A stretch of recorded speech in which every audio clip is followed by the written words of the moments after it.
Hvala ti najlepše, Gorane. Ja već se razmišljam o mrvama, o veš mašini, ali moramo da razmišljamo i o obrazovanju. Ostanite dalje sa nama, krećemo sa temom dana.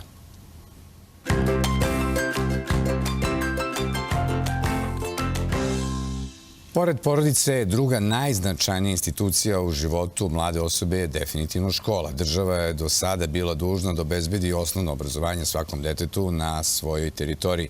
Novi nacrt zakona o dečijim pravima, koji se od prošle nedelje nalazi na javnoj raspravi, uvodi obavezno pohađanje srednjih škola i gimnazija. Da li je ovo idealan potez u interesu deteta ili bi ovo ipak trebalo da bude odluka roditelja i učenika? O tome danas razgovaramo sa našim gostima, pre svega predsjednik Foruma Beogradskih gimnazija, gospodin Aleksandar Markov. Dobar dan i dobrodošli 150 minuta. Nije džentlmenski bilo, ali sad ću se ispraviti. Dragana Radovanović, direktorka Građanske srednje škole, također sa nama. Dobar dan i dobrodošli 150 minuta uz izvinjenje. Kako vam se čini ova ideja da srednje obrazovanje postane obavezno? Do sad je bilo osnovna škola obavezna. Pa ja ću sad ovdje da iznesem moj lični stav. Ja se slažem sa tom idejom. Mislim da je već u okruženju uvedena obaveza pohađanja srednjih škola. Dosta dece izlazi iz sistema, neki se upisuju, neki napuštaju, ali svakako mislim da je za dobrobit deteta i jednog društva da deca imaju to srednje obrazovanje.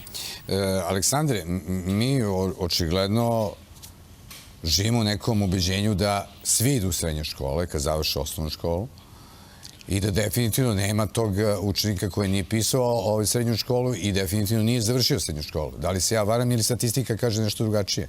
Pa dobro, što se tiče samog obuhvata učenika koji upisuju srednju školu, on jeste veliki, ali postoji jedan određeni procenat učenika koji posle završene osnovne škole ne nastavi dalje školovanje i pretpostavljam da ovakvim zakonom, odnosno pripremom zakona, ministarstvo želi da poveća obuhvat učenika koji će upisivati srednje škole. Sada kada bismo s te strane analizirali, nije loše imati obrazovaniju naciju. Da li ćemo u kvalitativnom smislu dobiti nešto, to je diskutabilno, jer plašim se da učenici koji nemaju nameru da nastave dalje školovanje i njihovi roditelji, naravno, koliko će biti motivisani i zainteresovani dalje da rade. Tako da to ostaje neko otvoreno pitanje da se analizira i pretpostavljam da će predmet javne rasprave biti upravo i to, kako motivisati, jer lako je naterati, lako je doneti zakon kojim vi nekoga naterate na nešto. A kako motivisati i ono što mene interesuje i kao roditelje pre svega, ko su đaci koji nemaju motiv da upišu srednju školu? Gde oni žive? Čime se bave roditelji tih đaka? Možda to je vrlo interesantno da se kaže javno, pa da onda da primemo na posao. I sa edukacijom, pre svega. Pa mi možemo ovdje sada da pretpostavljamo, ne možemo da donosimo, nemamo egzaktne podatke koji bi to rekli, pretpostavljam da Ministarstvo prosvete vodi neku detaljnu evidenciju.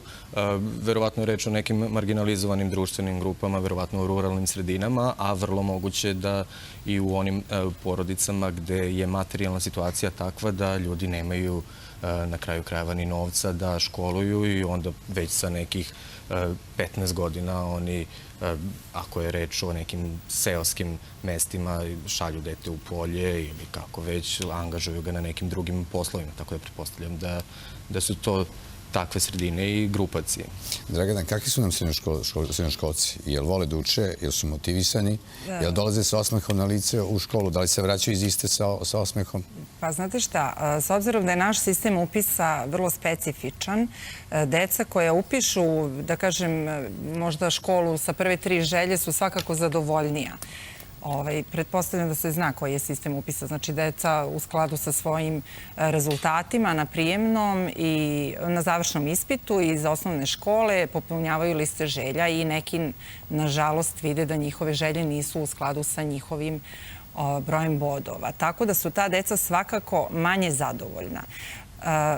Ono što deca moraju da shvate i roditelji zajedno s njima, da prosto tu su gde su, moraju da se prilagode školi u koju su došli, jer prosto tu ih je smestio broj bodova.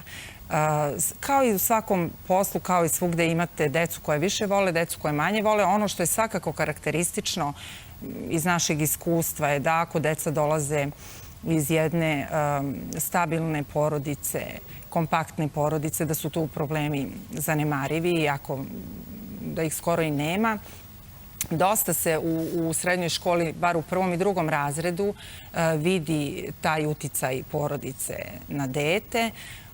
Tamo gde su uslovi kući dobri, tako su uslovi u školi. Ta deca su svakako zadovoljniji i roditelji su zadovoljniji i dolaze i kontrolišu i tu su, sve što se bolje. kaže, uz dete. Recite mi, ko upisuje srednju građevinsku školu i recite mi da li je tu uvek želja broj 1 kod đaka kad polažu prijemni ispit na kraju 8. razreda? Mi imamo 3. i 4. stepen i imamo recimo obrazovni profil broj 1 naš je rukovalac građevinskom mehanizacijom, to su sva deca sa prvom željom. I tu je broj bodova recimo oko 80. Tu je broj bodova, recimo možemo da se rangiramo naš zadnji učenik na listi sa nekim učenicima iz Beogradskih gimnazija. I na 4. stepenu moram da kažem da stvarno zadnje 2-3 godine imamo tu da su nam deca između prve i druge želje. Nekad se dešavalo da su to bile 14. želje ili 17. i onda ta deca sve vreme pokušavaju možda da odu u neku drugu školu. Nije to samo do nas, to je iz bilo koje druge stručne škole. Prosto, znate, već kad se upisujete u srednju stručnu školu, vi se negde usmeravate u posao kojim ćete da se bavite. A ovaj naš 3. stepen, to su uglavnom profitabilna zanimanja, pogotovo ovaj završnih građevinskih radova gde se deca zapošljavaju bez problema, gde mogu da rade samostalno, da imaju svoje poslove, biznise, tako da je tu visoka motivacija. Aleksandre, da li zakon, da se vratimo ipak na zakon, da li zakon u slučaju zaista štiti pravo deteta ili ipak smatrate da je pravo smaka da se odluči za rad, a ne za dalje školovanje? Vidite, Ne samo smaka, nego i njihovih roditelja. Ja se u tom delu ne bih složio sa koleginicom koja je rekla da je u regionu srednje obrazovanje postalo obavezno. To i nije baš tačno. Na primjer, u Hrvatskoj srednje obrazovanje nije obavezno i meni je tu zanimljivo kako će Ustavom biti to rešeno, s obzirom da sam vidio da je ministar prosvete još 2018. godine najavio da će morati da se načini promjena u Ustavu i da srednje obrazovanje postane obavezno. Pa mi je interesantno kako nekog ko je punoletan i ko može da odlučuje u tom smislu o svojoj sudbini, vi možete da naterate da se školuje.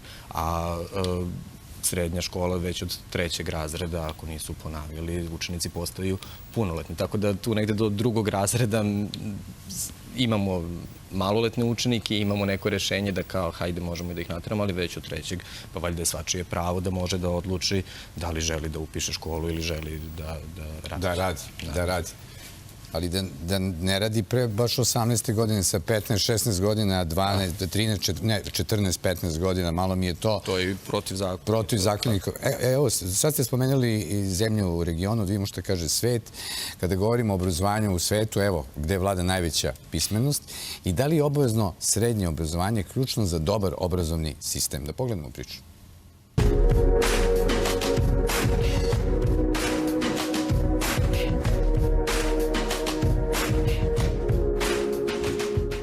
Japan je na vrhu liste po pismenosti. Učenici idu 6 godina u osnovnu, 3 godine kroz mlađu srednju školu i 3 godine u srednju školu pre odluke gde bi želeli da studiraju. Srednja škola nije obavezna, ali upis u srednje škole 98%. Kao što je već nadaleko poznato, Finska je država za koju važi da ima jedan od najboljih, ako ne i najbolji obrazovni sistem. Ipak malo je poznato da to nije oduvek bio slučaj, već da su Finci ovaj nivo dostigli zahvaljujući reformi obrazovanja koja je sprovedena pre ravno 4 decenije. Obrazovanje je obavezno i besplatno za sve, a ono što je u vezi sa školovanjem u Finskoj najzanimljivije jeste činjenica da se učenici ni na koji način ne ocenjuju prvih 6 godina učenja, zatim da testove i domaće zadatke počinju da rade tek u tinejdžerskom dobu i da konačno tokom čitavog školovanja polažu jedan jedini ispit kad napune 16 godina. Osnovno i srednje obrazovanje u Novom Zelandu je od 5. do 19. godine sa obaveznim školovanjem od 6. do 16. godine. U Belgiji srednjoškolsko obrazovanje traje 6 godina, obavezno je i počinje sa 12. godinom života, završava se sa 18. Obrazovni sistem ove zemlje smatra se jednim od najboljih. Ključ uspešnosti obrazovanja leži u čestoj razmeni učenika sa drugim zemljama koju finansira država. I za sam kraj, dece iz Holandije smatraju se najsretnijom na svetu po istraživanju koje je sproveo UNICEF 2013. godine na osnovu činjenice da imaju najbolje edukativne programe. Osnovne škole ne daju mnogo zadataka, do srednje škole i učenici nisu pod pritiskom i stresom. Škole su podeljene između verskih i neutralnih državnih škola sa jako malim brojem privatnih škola. Srednje obrazovanje je obavezno. Ako ste se uključili ovoga trenutka, jeste, o malom smo i komentarisali dok smo gledali ovaj prilog. Imamo odlične goste, poštovani gledalci. Dragana Radovanović, direktorka Građevinske srednje škole, i Aleksandar Markom iz Foruma Beogradske gimnazije. Dragana, mene interesuje novi zakon.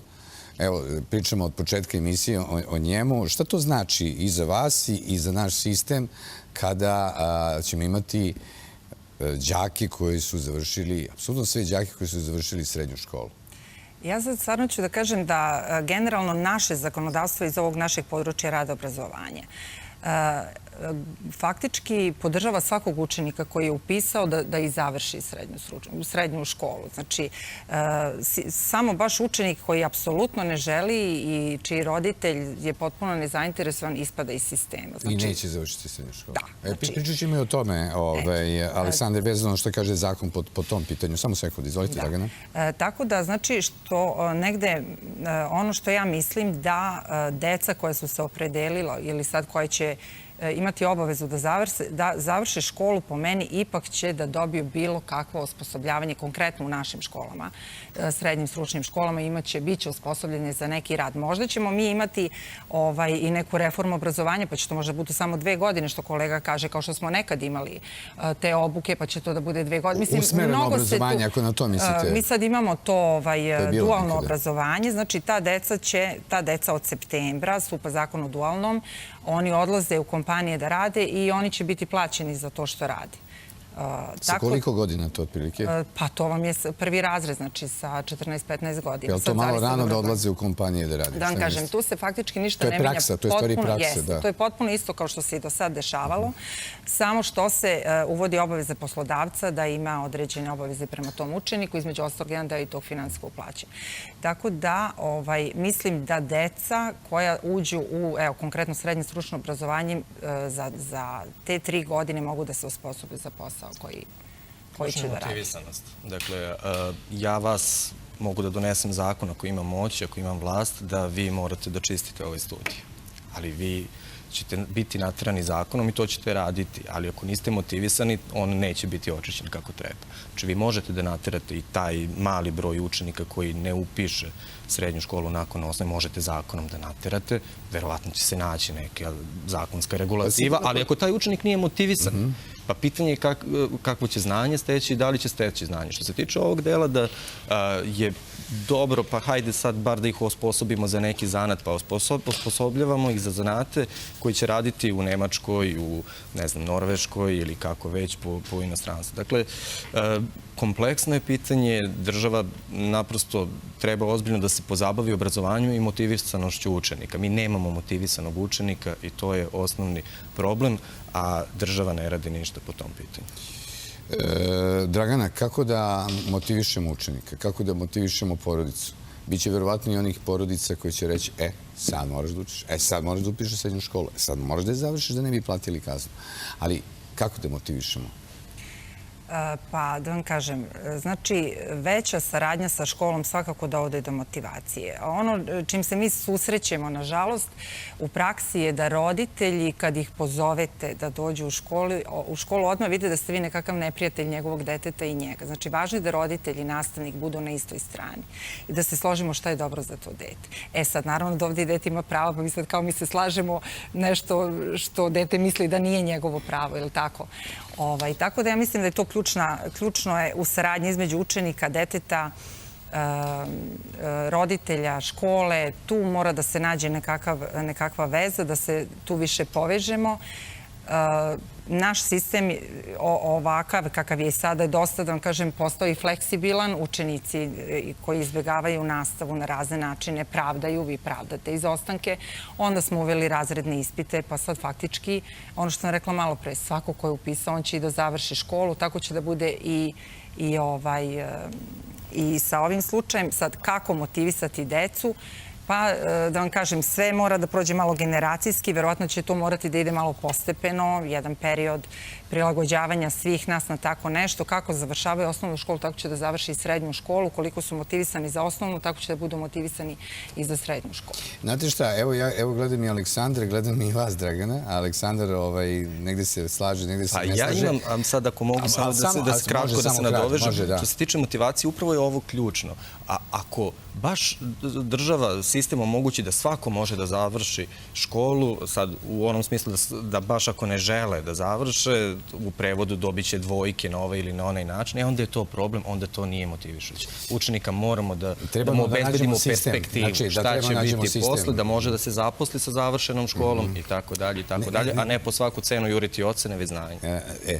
Negde mi i to govori da očigledno Ministarstvo prosvete ima pune ruke posla. Očigledno da u prethodnih 15-20 godina se dosta zapostavilo što se to tiče naše školstva i našeg obrazovanja. Možda grešim, možda ne grešim, možda je tu negde moje lično mišljenje, možda ja govorim na glas, ali očigledno i ovakvi glasovi vaši, koji danas smo čuli u 150 minuta, i tekako će značiti onima koji vode ovu granu u našem ministarstvu. Plašim se da neće, ali dobro, Hoće i tekako. Hvala vam mnogo na ovom gostovanju, a mi ostajemo i dalje u emisiji 150 minuta. Idemo na reklame, imamo i dalje dobre goste. Nemojte da menjate kanal.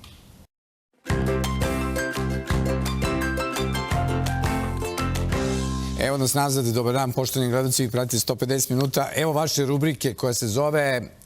Sad ide, dajte 150 rešenja. Da.